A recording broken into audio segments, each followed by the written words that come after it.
Okay, so today we have Thomas Dolby and Hyperactive. I got to say that with some enthusiasm because there's an exclamation point at the end of it.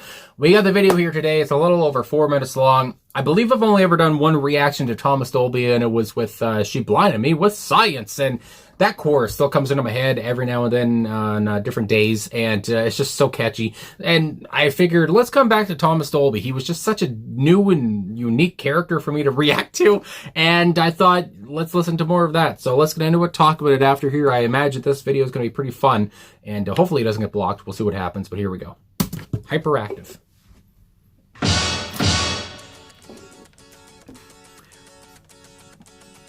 Little guitar. Tell me about your childhood. Uh-oh.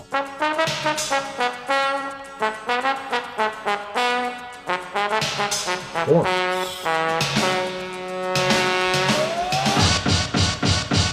At the tender age of 3, I was hooked to a machine just to keep my mouth from spouting junk. A little hip-hoppy there. Must have took me for a fool, cause they chucked me out of school, cause the teacher knew I had the fun. But tonight I'm on the edge, that has shut me in the fridge, because I'm burning up. I'm burning up. With the vision in my brain, and the music in my veins, and the dirty rhythm in my blood. They are messing with my heart. Not good. And they're messing with my heart. And they're messing with my heart. Won't stop messing with my, ripping me apart. Hyperactive when I small. Hyperactive now I'm gone. Hyperactive when the night is young. In a minute I'll blow.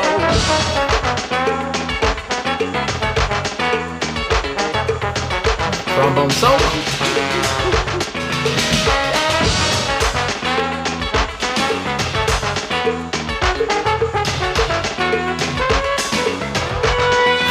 And they're messing with my heart.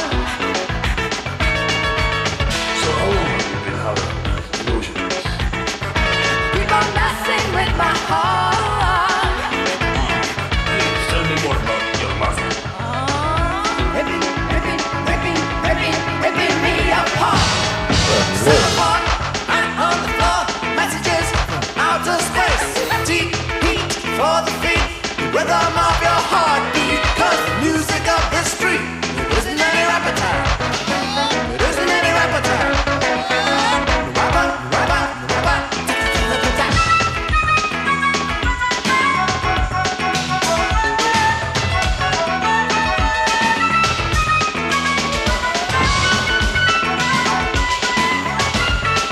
I can reach into What your the hell? arms like an itch in your headphones. You can turn it up. Yeah, and the shape in your back room, and the breather on the phone, and I'm burning up. Lord. But there's one thing I must say before they lock me up again. Again. You'd be safer at the back. But I'm having it.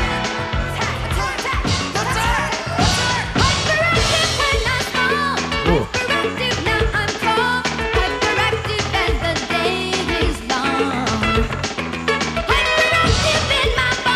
Oh.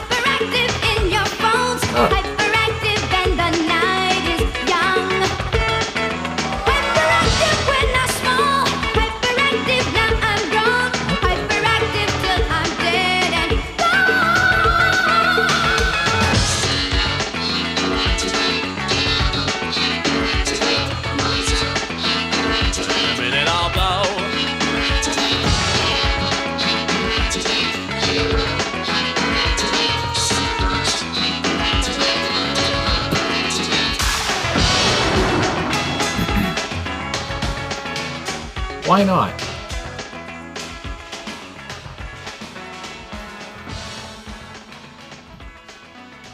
And there it goes. All right, Thomas Dolby, Hyperactive. Holy moly. This is... It's everything I wanted it to be. It's everything I expected it to be, and more. Why the hell not say that too?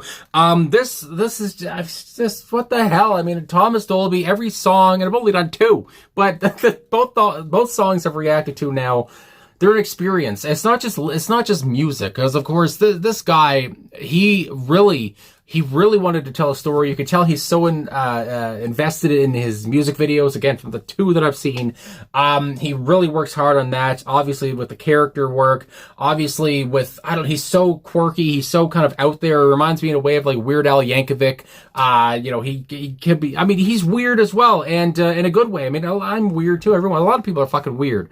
But anyway, and but his weirdness, it just shines through. I just love his style. I just love the glasses, the hair, the looks, the facial expressions too. And like I said, you don't get all that, I guess, with just listening to the song. So I'm happy I watched the video, and like I said earlier too, hopefully it doesn't get blocked. We'll see what happens there. But his facial expressions, like I say, how funny he is, you can tell he is a funny guy. I mean, you can tell he's a funny guy in his videos too. And just the things he was doing, when he was scratching his head, and then all of a sudden he put his hand down, but the hand was still there. I mean, I don't know, it's just so different. He was blowing the trumpet through the nose, and it's just so different. It's just so out there. And again, this is from 1984.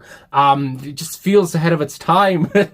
And what's crazy too, reading up on this, it's one of the first things you see when you search the song up. He wrote this for Michael Jackson. And it's just like, maybe if Michael, as I get a burp coming up, my goodness gracious, too much Coke Zero. Maybe if Michael did it, I'm sure he would have done it in his own different melody or different way, whatever the hell, different style. But it's just, I can't imagine Michael Jackson singing this. And I guess Thomas and Michael were friends at one point when he was doing Blinded by, I was going to say Blinded by the Light, but She Blinded Me with Science. That video, Michael was doing something down the hall, and then they started talking, and Michael said, if you have anything, throw it my way. And he tried to show him this song, but never really got an answer. So Thomas said, I'll do it myself, because he had fallen in love with the song already. So it's just, I mean, he had to do it. I mean, I don't even know Thomas Dolby that well, but this is him all over from what I'm seeing. And again, from the lyrics, right off the bat, when they say, what was your childhood like or whatever, it's just like, we could be here all day. But we're here for 4 minutes and 8 seconds. But it's just, I don't know, there's something about it that's just so funny to me. And it's so real too. And so, I say real and honest, but authentic. I mean, you can tell, I just love how he's authentically himself, and you can, that again just shines through in the video and such. And anyway, so, and his voice too. I love his voice. Very strong. Again, quirky. It's different. He can, kind of be sporadic or whatever. But I thought at different points he was a little bit more gritty in a way, not like gritty like a grungy or something like that, but he has range, and you can tell he can sing. And but he uses his voice here in a way as an instrument in a way, just to get those words out. But you talk about vocals, holy fuck. I want to search her name here again. I want to get this right on the personal. Adele Bertay, I want to say Bertay maybe, but she was doing the backup vocals here. And she was born in 1955 as I'm seeing this. So she's like 70, 71 years old, same age as my dad. But I was wondering, is that a kid behind him? But no, I guess she would have been like 30 or something when they were doing this. And she had such a childlike quality to her voice, I thought. And not in like an Alison Shaw way, but more here just in she had so much spirit and so much vigor and so much passion. I just when she went into the hyperactive, I just loved her cadence. I just loved, again, everything about her voice, and powerful and really great behind Thomas's more deeper voice. I mean, it had to be deeper compared to hers. So I just really enjoyed her voice all the way through this. She was a great backing vocalist on this track, just really showing through, and wanted to give her a shout out there too. And then to talk about, of course, the rubbery bass line on this track, choppy as well at different points, a little bit unpredictable. Not unpredictable in the way as like you don't know when it's coming in, because it was pretty continuous, but it was just so groovy, and it was just like it's just so different and out there. And I just really enjoyed that. And I mean, that pretty much kind of drove the song. That made you really get to dancing. And I mean, this is a party track. This is a danceable rhythm. Everything about it is danceable. Everything about it is just so to get you out on the dance floor. I don't know if they're playing this in clubs or what. I don't really frequent the clubs nowadays. I don't think they're playing this nowadays, but it's just, I don't know. It feels like, people like Thomas, maybe you could say this in a way, maybe people probably thought he was a nerd or whatever just from his look, but this, I just love how he went full force at that and made a track like this. for those kind of people, maybe the people that always don't get up and dance because they don't like those songs. But when you have a song like this, it's just so different, but you can't help but move. I mean, I just love it so much. So anyway, obviously the song is big on the electronic dance pop kind of feel, that whole synth pop feel. I mean, it's huge in that. And it's just, even though, it was made around the same time as a lot of synth pop stuff, it still feels a bit ahead of its time. I go again to that bass line and just how frantic everything was. And the horn work too, the trombone solo, like I mentioned at one point, and just how dramatic and theatrical the horn work was throughout the whole thing. It's just like a lot of these things, it's like it shouldn't work, but they do. And there's as I see here, Matthew Salt, I'll go through all the personnel at one point here, but Matthew Salt was on Tins and Thunder Sheet, like a sheet of metal, basically, that Matthew was doing. And it's just such eclectic, I don't know if you call those eclectic instruments, but just different instruments. And everything about Thomas's work, it just seems to be different and unique. I mean, I hate saying the word unique, but he is a unique individual, and did not phone in any songs from what I've done. And I keep going back to it, but I've only done 2. But from what I've heard, he just is so original, and I love it so much. So anyway, well, let's look at the personnel now. With Thomas Dolby on keyboards and vocals, and again, from the keyboard work, obviously it's a big point of a synth pop track, and they were very moving in the way that they were very danceable and unpredictable at different points too, just like that, that bass line, my God. Adele Berthet, like I said, on the backing vocals. Luis Alfstedt, I want to say it says analyst. Kevin Armstrong on guitar and analyst. That's what it says here on Wikipedia. Matthew, like I said, no, this is a different guy. Matthew Seligman is on bass guitar, and I'm guessing, he was doing the bass work, obviously, and that was, again, a very, very prominent part of it. I would imagine maybe there's some synth basses or keyboard bass going on as well, maybe, but either way, I would guess that Matthew Seligman was a big part of the bass, obviously. Justin Hildreth was on drums here. A lot of guys, I didn't even realize how many people are on this. Matthew Salt, like I said, on Tins and Thunder Sheet. Cliff Brigden is on percussion and computer drums, and Peter Toms was on trombone. And again, the trombone was a huge part of this too. And of course, in the video, you had Thomas doing it with his nose, but it was apparently Peter Toms. So that's 1, 2, 3, 4, 5, 6, 7, 8, 9 people. Holy fuck. So we move into these lyrics now with, tell me about your childhood, and how it starts off with a question. And then Thomas sings back to him. It's just so different. Oh, at the tender age of 3, I was hooked to a machine. It's just like, yeah, of course you were. Just to keep my mouth shut, or my mouth from spouting junk. And I think about an electric shock machine I would think of, especially from when Thomas was growing up. I don't know if this was real and what was happening or not, but there you go. I also think of like the scene from Return to Oz when Dorothy gets put up to a machine. And I think that movie came out in 85, I want to say. Anyway, but that comes to mind because it's the 80s. Must have took me for a fool because they chucked me out of school because the teacher knew I had the funk. And and in the video was standing on his head or something. I had the funk, and you have the funk, and there's a funky vibe to it as well. But that made me think again. There was a hip hop vibe to this song as well too, and you could just tell that he was influenced by hip hop. And I do believe one of the things, now that I'm coming back to it again, and I guess this is where it came from.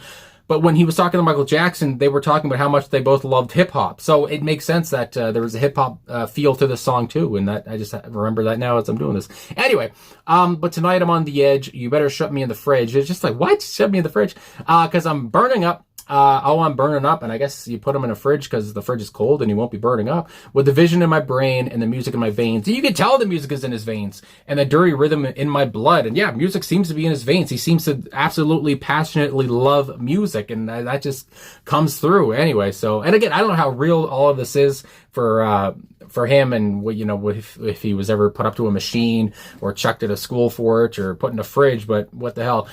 They're messing with my heart, and they're messing with my heart, and they're messing with my heart, won't stop messing with my, ripping me apart. You think of You're Tearing Me Apart, the scene, of course, from James Dean. But yeah, and I don't know, the people that are trying to change him, again, he was hyperactive as a kid, and it's just like, I can only imagine. And maybe again, you think about the people, parents, whatever it was, who were maybe trying to take him to therapy or whatever to try to change him from being so hyperactive or to calm him down. But that, in his eyes, they were messing with his heart, and they were messing with everything about him and ripping him apart. So that comes to my head anyway. I'm just going off of my own instincts. Hyperactive when I'm small, hyperactive now I'm grown. And again, in the video, he does grow up, obviously. Hyperactive and the night is young, and in a minute I'll blow. And again, it's just like, holy frick. It's just, I wouldn't take it. I wouldn't be surprised if he just blew up or something. And then messing with my heart, we go into that again. And then you have the, so how long have you been having these delusions? It's just, you get questions, interspersed in with the singing from Thomas. Keep on messing with my heart, and please tell me more about your mother. And it's just like, about your mother. Oh, ripping me apart. Semaphore on the floor. Messages from outer space. Of course, outer space is coming to this because he just seems like a futuristic character already. And like I said, Semaphore, there's an annotation here on genius.com. I apologize for going so long of these lyrics, but they're just so nuts. Semaphore, again, is a system of communicating with flags, usually used by the military. So there you go there. And again, just by symbols and such, that maybe how he's kind of communicating. I mean, again, he's just so, these lyrics are just different from whatever I've ever heard before this. A deep heat for the feet. Great rhyming, my God, the rhythm of your heartbeat, because the music of the street. It isn't any rap attack. It isn't any rap attack. Rap attack. And when he was saying that, I thought that's what he was saying. It wasn't any rap something or other. And like I said, there was a hip hop vibe to it. So this ain't no rap attack or whatever. Not, this was 84. So Rapper's Delight, I think, was like one of the first big rap songs. And it came out in 1979 or something like that. So anyway, so rap was kind of out at that time. And of course, 84 too. You had Run DMC and such, and Beastie Boys were on their way. But either way, it's just, this wasn't any rap attack. This is something else. I mean, that comes to my mind. Anyway, I can reach into your homes, and there's a lot of lyrics there I didn't even notice. I like an itch in your headphones. Headphones, my goodness gracious, you can't turn it up. I'm the shape in your back room. That's me in the corner. My God, I'm the breather on the phone. I'm burning up. Here he goes, burning up again. But there's one thing I must say before they lock me up again. And when did that happen? I said again, because I mean, you can already tell this guy's been locked up before, whether he actually was or not, but it works for the story. You'd be safer at the back when I'm having an attack. And it's just, I'm having a heart attack, yak. My God, then Hyperactive when I'm small. That goes on and on again with the backing vocals too there from Adele. Stand up, Hyperactive. Get up, Hyperactive. Wise up, Hyperactive. London, Hyperactive. And then it's repeated on at the end there too with much of the same as Hyperactive when I'm small. Now I'm tall as the day is long in my bones and your phones, and the night is young when I'm small and now I'm grown. Holy moly, I didn't realize how many lyrics there were there, and I apologize for just reciting them or whatever, but I was trying the whole way through. As I keep burping, holy frig, to decipher them in some kind of way. But that's one thing about Thomas Dolby. You can kind of understand where he's coming from. And this is all about his childhood, or, the childhood he kind of, it's a little bit exaggerating here. But it's all about kind of him in a way, too, even though, he wanted this for Michael Jackson, but it worked very well for him. He was the perfect voice for it. He was the perfect guy to make a video for it, obviously. And just, it's just Hyperactive. And again, when you think about Hyperactive and just dancing around, getting up, obviously, like you said, stand up, get up, wise up, all this stuff, wake up. I mean, I think about that and think about the people who might have been dancing to this back in the day when it first came out in 1984, whether in their home or in a bar or whatever the hell it was, a pub. Just worked so well for that. And Thomas Dolby is just something I've never come across before and never really reacted to anyone else like Thomas Dolby. He's such a character, and he's such a brilliant mind as well. And I just love his lyrics. I love his instrumentation that he likes to use too. And it's quite the different listen. I mean, that's the word of the day. They're different, I guess. But anyway, thanks for watching. Thanks for liking, subscribing, commenting. Appreciate all the support. And as my cat walks by, I guess that's all I'm going to say. So thanks for everything. I'll talk to you guys again soon.